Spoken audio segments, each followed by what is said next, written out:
안녕하세요. 오늘은 그 스칼라와 벡터에 대해 설명해 드릴게요. 스칼라 같은 경우에는 크기만 가지는 물리량이라고 볼 수가 있어요. 그래서 벡터의 경우에는 크기와 방향을 가지는 물리량이라고 볼 수가 있는데요. 이것에 대한 대표적인 예로, 스칼라의 경우에는 이제 질량이 가장 대표적인 스칼라 값이라고 볼 수 있고요.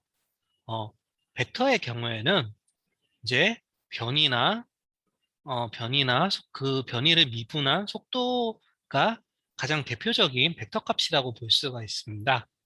그래서 우리가 보통 기계과에서 이제 단위계라는 것을 해석을 할 때 이제 LMT 단위계라는 걸 많이 사용을 해서 이제 물리량을 이해를 하는데요. 보시는 바와 같이 이제 길이 단위에 해당되는 이제 L이 이제 길이로서 볼 때는 이제 이 값이 스칼라가 되고요. 그리고 요 L을 이제 변이로서 볼 때는 이제 벡터 값이 됩니다. 그리고 질량은 계속해서 그냥 스칼라 값이고요. 그리고 이제 시간의 같은 경우에도 이제 고전역학에서는 이거를 그냥 그 스칼라 값으로 봐요, 시간을. 왜냐면 방향성이 하나로밖에 고정되어 있지 않고 거꾸로 가지 않기 때문이죠, 고전역학에서는. 하지만 이제 현대물리에서는 시간을 이거를 이제 벡터 값으로 봐요. 그러니까 시간이 뒤로도 흘러갈 수 있기 때문이죠. 현대 물리에서. 그래서 이제 또한 그리고 우리가 이제 인터스텔라라던가 어 그 상대성 이론 같은 거를 조금 공부를 하고 해보면은 이제 보시면 우리가 뭔가 빛의 속도에 가깝게 가던가 아니면 블랙홀 근처에 가면 속도가 막 상대적으로 막 느려지기도 하고 막 그래요. 근데 우리가 보통 만드는 제품들은 그런 거를 고려하지 않고 우리가 그런 상황에서 일상생활을 하기 때문에 보통 그냥 고정역학적으로 이거를 그냥 스칼라라고 생각을 하는 경우가 많아요. 시간 자체를 스칼라로 취급하는 경우가. 일단은 상식적으로 이렇게 이렇다. 그 정도만 알아주시면 되고요. 그리고 이제 요 스칼라랑 벡터 부분에서 가장 헷갈리는 부분이 길이랑 변인데, 길이 같은 경우에는 이제 그 물질이 어떤 물질이 가지고 있는 고유 특성이라고도 볼 수 있어요. 어떤 제품이 가지고 있는 특성이요. 그러니까 데이터 같은 경우에도 이제 어떤 크기나 길이를 가질 수가 있겠죠. 그 길이를 서로 곱해주면 넓이가 되고 그 이 넓이에다가 길이를 한 번 더 곱해주면 부피가 되는 거죠. 그래서 이런 것들은 이제 방향성을 가지고 있지 않아요. 그냥 제품 자체가 가지고 있는 성질인 거죠. 하지만 변이라는 건 어떻게 할까요?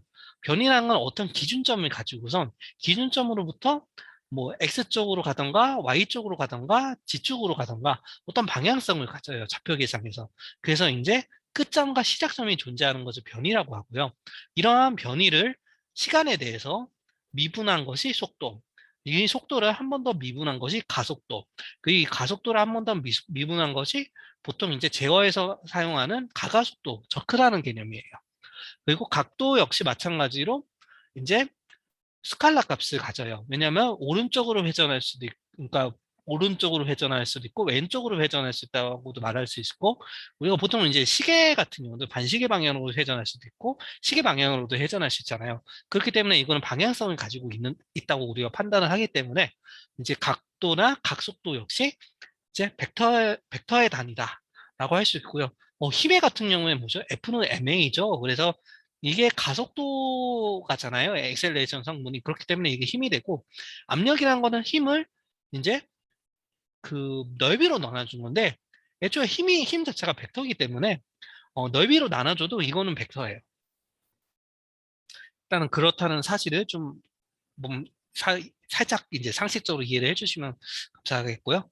그래서, 일단은 아까도 뭐 곱하기 막 그런 얘기가 나왔었는데 우리가 보통 이런 것들을 사칙 연산이라고 하잖아요. 더하고 빼고 곱하고 나누고 뭐 제곱하는 것도 어떻게 보면은 자기 자신을 한 번 더 곱하는 거겠죠.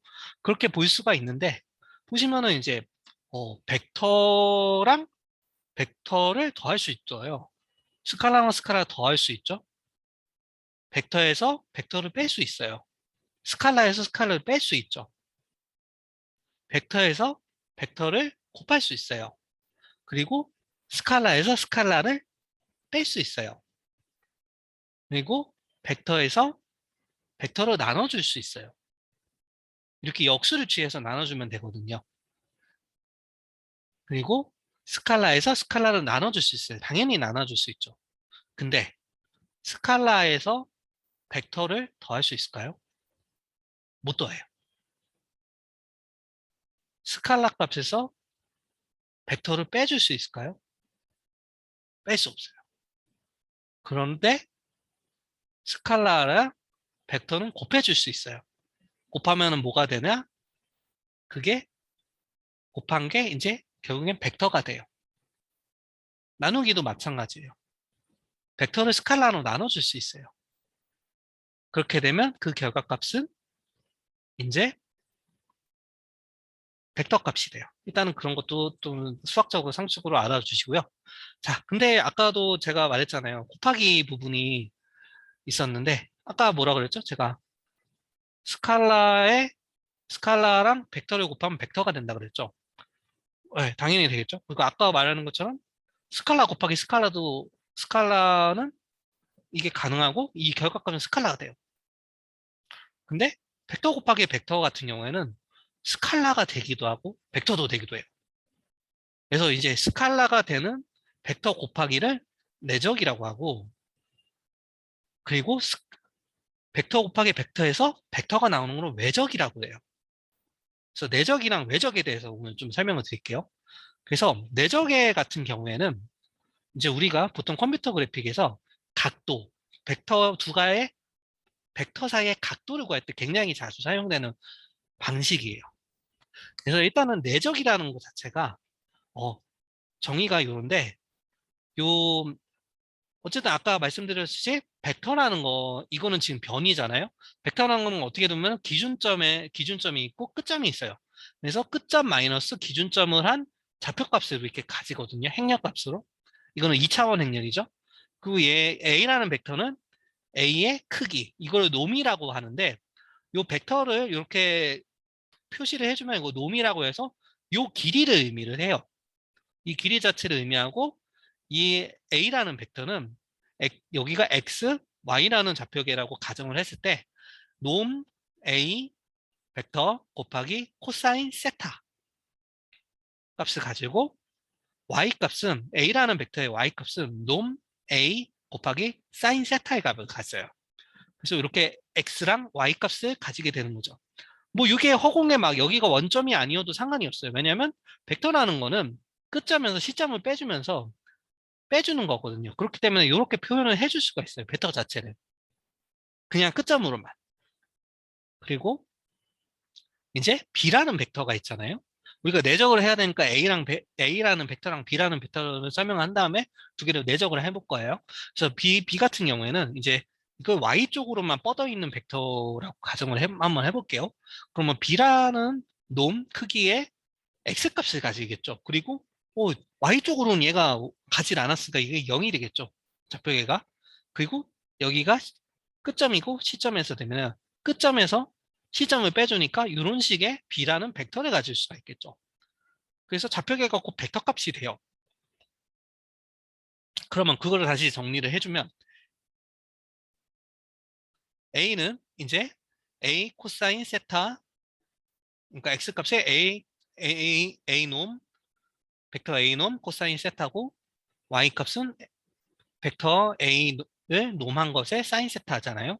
그리고 B라는 벡터는 이제 벡터 B를 놈한 거를 X 값으로 가지고 Y 값은 0으로 가지죠. 그래서 요거를 내적을 한다 그러는데, 이거를 점을 찍기 때문에 다트곰이라고 또 해요. 닷곱. 그래서 그러니까 그 점을 다시라고 하잖아요. 그래서 다트곱이라고 하기도 하고 하는데, 그래서 요거의 정의가 뭐냐면은 X는 X끼리 곱해서 X 요거랑 요거를 곱하고 여기다가 더하기 Y는 Y끼리 곱해줘요. 그러니까 A 벡터의 Y 값, B 벡터의 Y 값을 곱해서 더해줘요. 근데 B 벡터의 Y 값이 0이죠. 그래서 얘가 날아가 버려요. 날아가 버리고 그렇게 되면은 요 값이 이렇게 남아요. 그렇게 되죠? 그래서 요거를 이제 이 각각의 A의 놈값과 B의 놈값을 이 밑으로 보내버리고, 그러면 이게 코사인 세타가 되잖아요. 그러면 여기다 아크 코사인을 해가지고 여기서 이런 식으로 A랑 벡터랑 B라는 벡터의 이제 크기를 우리가 구할 때 이 수식을 엄청나게 많이 써요. 컴퓨터 그래픽이나 이제 그 실제로 뭔가 기계과에서 아니면 전자과에서 뭔가 문제를 풀 때도 굉장히 많이 쓰여요. 이 두 벡터 사이의 세타 값을 구할 때 이제 보통 내적이 많이 쓰인다. 이렇게 아시면 되고요. 그리고 외적 같은 경우에는 이제 이거를 크로스이기 때문에 크로스 곱이라고 해요. 이제 일단은 얘의 크기는 이제 A의 놈 곱하기 B의 놈에다가 사인 세타 값을 가지고요. 그래서 이게 정확히 뭘 의미하냐면 A랑 A 벡터랑 B라는 벡터가 지금 평행사변형을 이렇게 모양을 지금 평행사면 보이시나요? 이렇게 평행사면을 이렇게 그릴 수가 있는데 이 면적이 A와 B의 크로스고 외적의 스칼라 크기가 돼요. 그러면 이제 A라는 벡터랑 B라는 벡터가 있으면은 요거를 서로 곱해주면은 이제 이 값이 아까 제가 뭐라 그랬죠? 이게 벡터 값이라고 그랬잖아요. 그럼 벡터 값 같은 경우에는 방향성을 가지고 있어야 되잖아요. 그럼 이 방향성을 어떻게 정해주냐면은 A 곱하기 B를, 그러니까 A 벡터 곱하기 B 벡터를 하게 되면은 A 벡터에서 B 벡터로 가게 되는 거는 이건 어떻게 보면 반시계 방향으로 가는 거잖아요. 이렇게 반시계 방향으로 갈 때 A 벡터랑 B 벡터가 이루는 평면의 위쪽 방향으로 가는 지축 방향 위쪽으로 방향으로 가는 값은 이제 그 이 A 벡터와 B 벡터의 크로스 곱의 방향이라고 해요.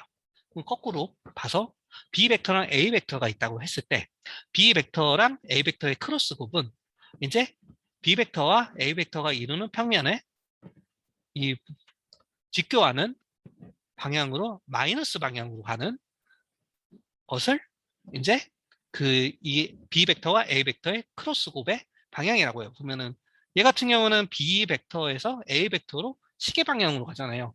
그래서 시계 방향으로 곱해주기 때문에 요거를 이제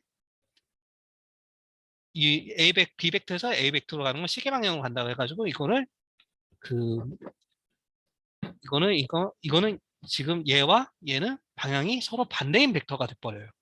하지만 크기는 같죠. 크기는 같지만 A의 B를 외적하느냐 아니면 B의 A를 외적하느냐에 따라서 방향성이 반대로 바뀌게 된다라는 것을 이렇게 알아주셨으면 감사하겠습니다. 예, 오늘은 여기까지 할게요. 감사합니다.